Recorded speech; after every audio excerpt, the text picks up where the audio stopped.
All right. Well, hello, everybody at Honey Badger. I'm going to give you a talk today that is maybe a little different, and it's called History is Running in Reverse. This is a mental model of mine that I have, and I think it helps explain the world and also potentially helps explain where Bitcoin is going and why it might be even more important than we all think. So, without further ado, let me just kind of jump in. So, history is running in reverse, and this title slide over here shows that the world economy, several hundred years ago was centered in Asia from 1000, AD to 1820 AD. The last few hundred years, it's been basically over the North Atlantic from 1913 to about the year 2000. But since then, it's been rocketing back to Asia. And so, in a sense, history is running in reverse. As I'll show, many dynamics are like this. They have this sort of U shape or inverse U shape where it's going back to how it used to be. And, if you want to kind of read about this, I've got a free book online at thenetworkstate.com. You can go and check this out. But this is like one of the chapters, and it's an elaboration of some of the concepts in there. So first, what's happening? Then why is it happening? At least my thesis on why. What does it mean for Bitcoin, and what could happen next, right? So let's start with the first. What's happening? What do I mean by history is running in reverse?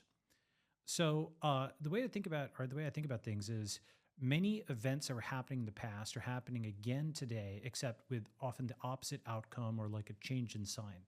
So for example, back then, the Western frontier closed. Okay, turn in your arms, the government will take care of you.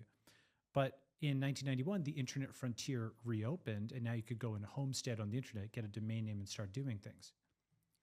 Back then, you had the Spanish flu, and today we had COVID-19. And while the Spanish flu was very serious and heavily censored, COVID-19 had absolutely saturation, news coverage.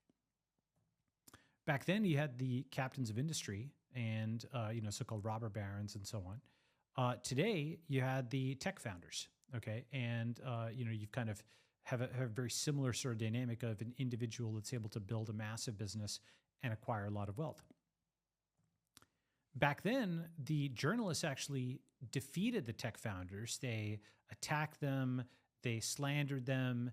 Ida Tarbell attacked Rockefeller over and over again, the whole trust-busting movement and so on. All of that was essentially the rise of the centralized state to essentially seize the great fortunes, push them into, control of the state. And now we're seeing that happen in reverse, where in the US, gradually and not without a fight, founders are actually defeating journalists. Elon is banning journalists for simply doing their job. Bit by bit, we're getting the opposite outcome of what happened about 100 years ago. This time, the entrepreneurs are winning and the journalists are losing. Back then, about 100 years ago, you had the New York Times allying with Stalinist Russia to choke out Ukraine. Okay, that was Stalin's apologist, Walter Duranty, worked for the New York Times, covered up the starvation of millions of Ukrainians. Today, you have the opposite, where you have the New York Times allying with Ukraine against Putinist Russia. Okay, so it's a flip. Back then, this is an amazing cartoon, and it's a stereotypical portrayal of the Chinese, but this is from more than 100 years ago. Uncle Sam is portrayed as being this giant good exporter, this exporter of manufactured rails and goods and so on, and China is the market.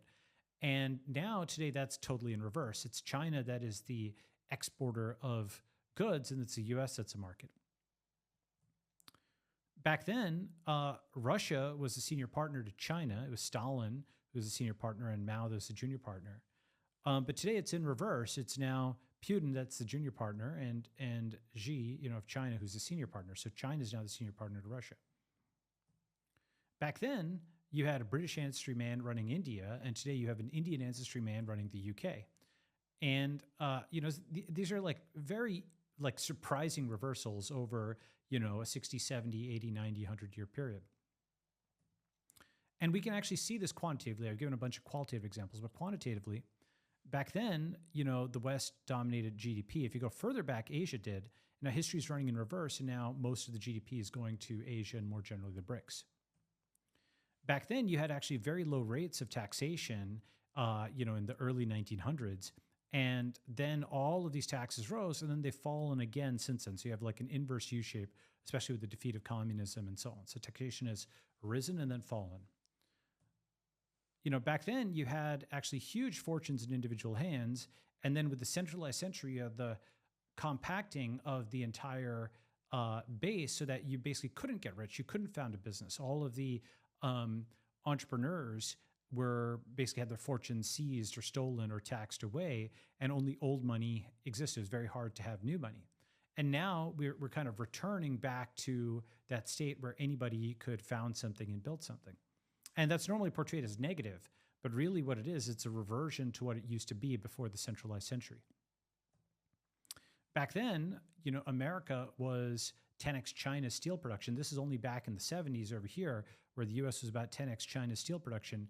Now it's 10x the other way. China's, 10x America's steel.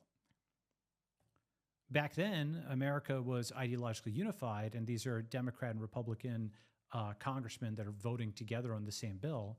By 2011, you had very partisan votes where essentially Democrats voted party line, Republicans voted party line.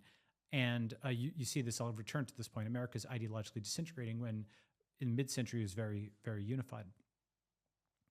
And so, you're seeing this pattern in lots of things. I've given some quantitative examples, some qualitative examples. Why is it happening? Well, I think there's at least two reasons. I can't say that I know all the reasons, but at least two reasons. The first is going into 1950, you had technological centralization. For hundreds of years, you had this gradual centralization with, mass media and mass production in the 20th century. But even before that, the telegraph, the railroad, all those things promoted centralized states. And then in 1950, the centralized state invented the transistor, and it sort of invented the thing that led to its decentralization, because you go from transistor, and then you have, cable news and the personal computer and the internet and smartphones and cryptocurrency. And so you have this decentralization of technology that's happening maybe 10x faster than the centralization did.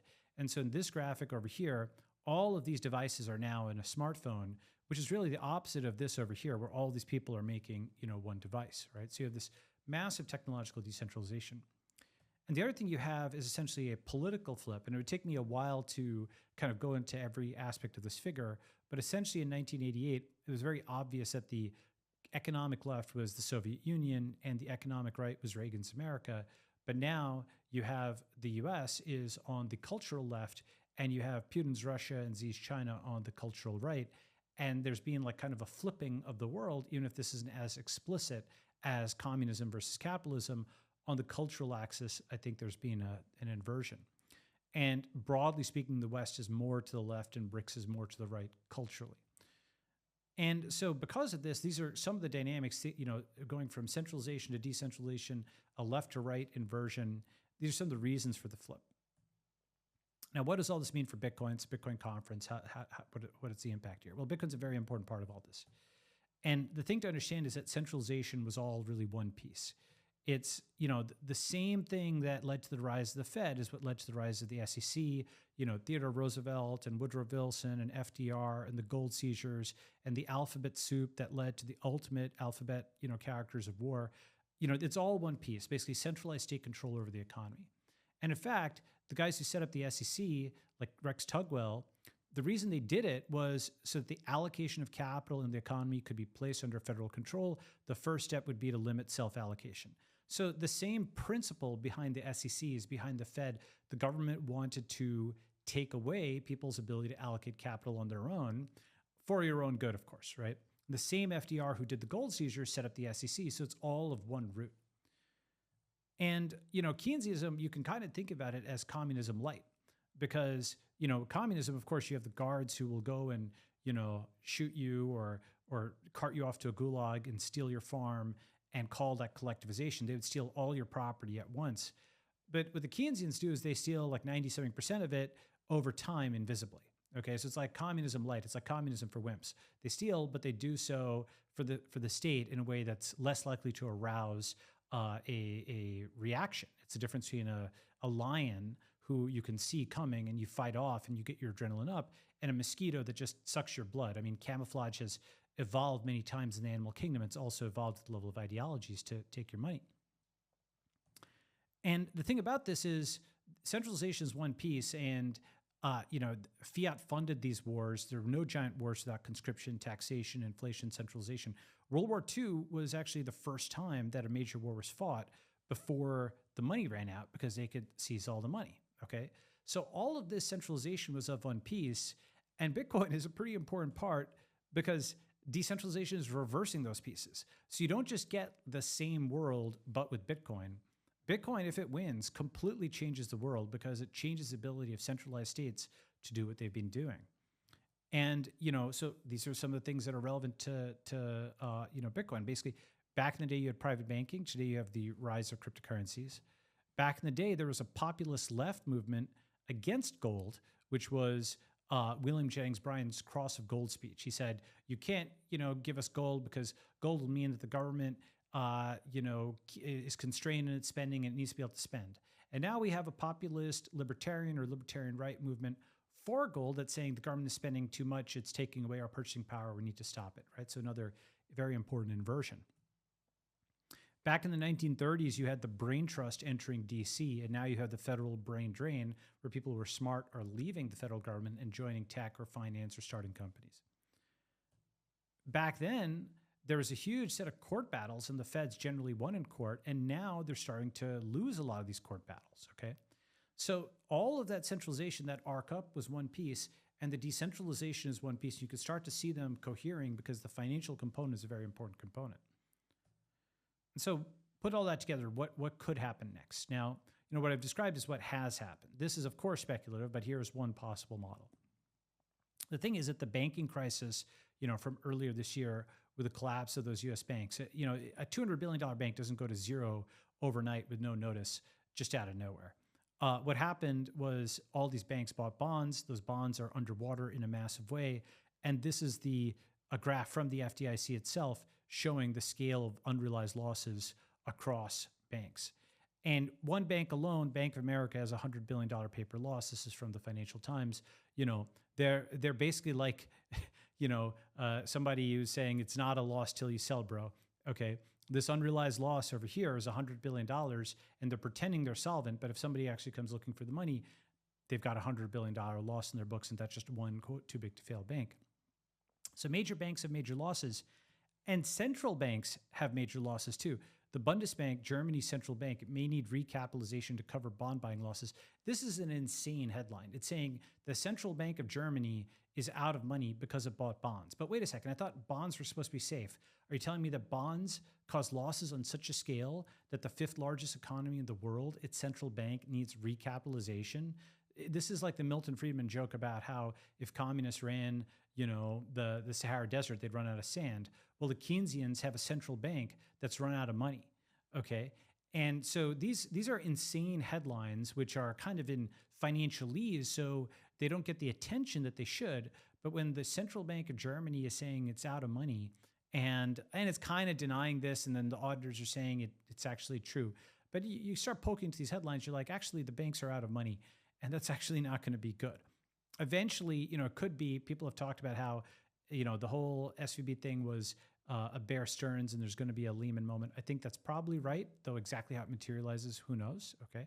But if you think about what might happen there, right, if history is running in reverse, well, it actually turns out that a lot of the stuff that FDR did came on the heels of a bunch of banking seizures. He declared bank holidays, pushed through all this legislation, freeze accounts, seize accounts, this and that.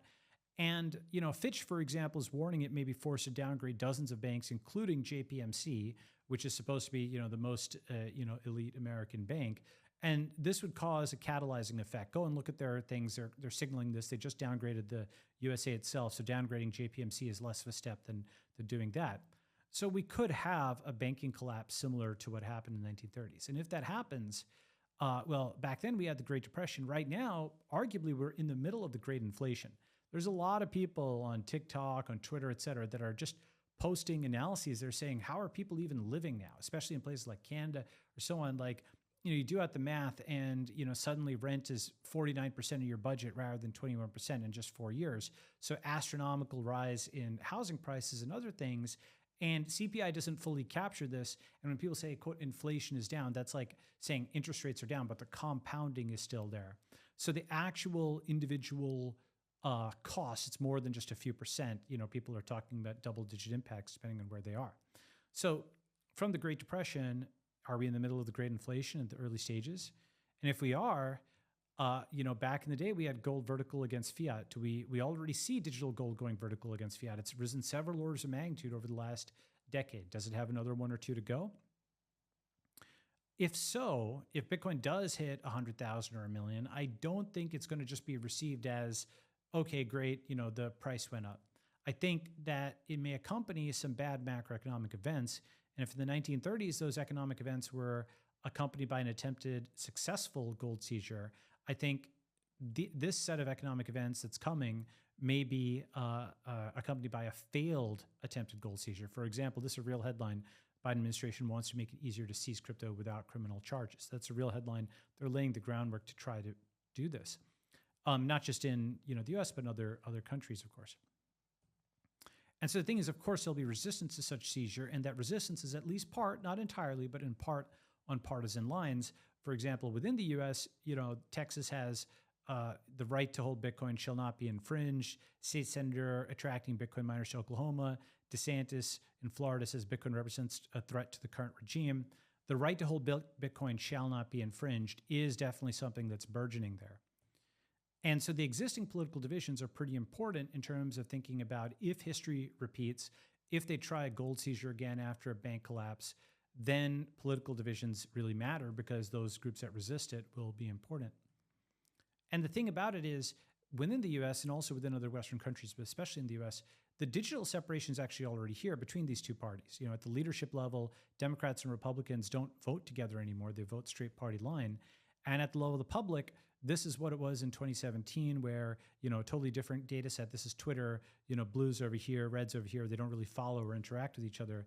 And now, as of 2023, everybody's in their own separate apps. It's Mastodon and Blue Sky and Threads and Gab and Parler and Truth Social.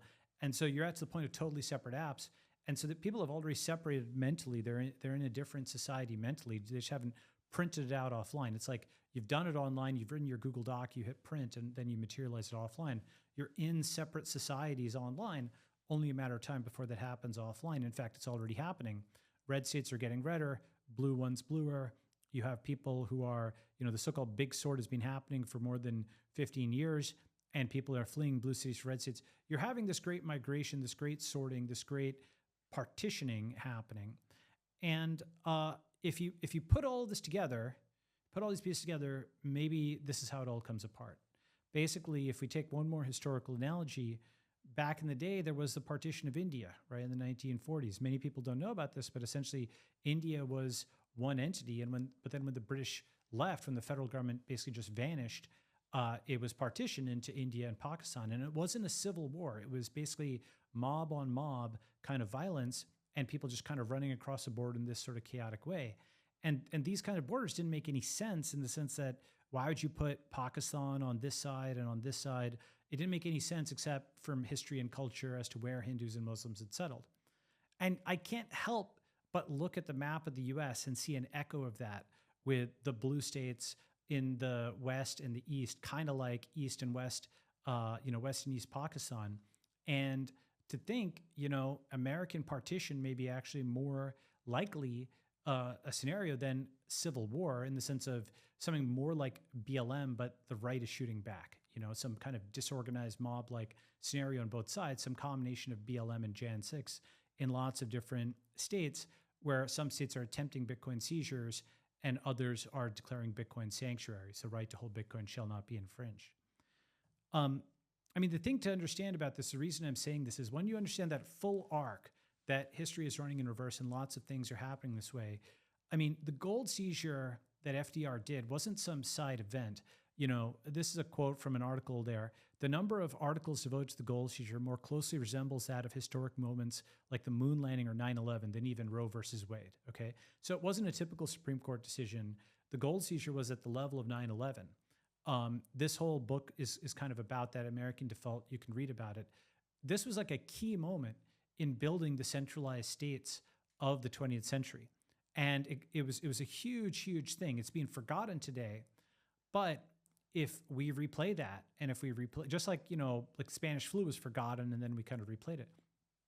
If we replay the gold seizure, except in reverse, and, this time it's failed, is this a rock on which the union breaks? Do we see a realignment from, right versus left to top versus bottom, basically dollar nationalists and Bitcoin maximalists.